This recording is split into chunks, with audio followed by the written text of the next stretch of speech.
Welcome back to the channel. Don't forget to like, share, and subscribe.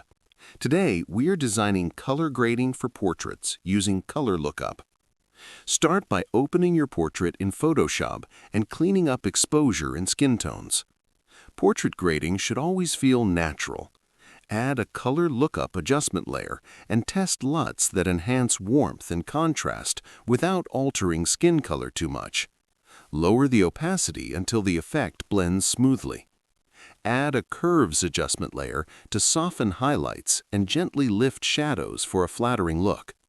Use color balance to fine-tune midtones, focusing on natural skin warmth. Zoom in closely on the face to ensure tones remain realistic. If needed, mask the color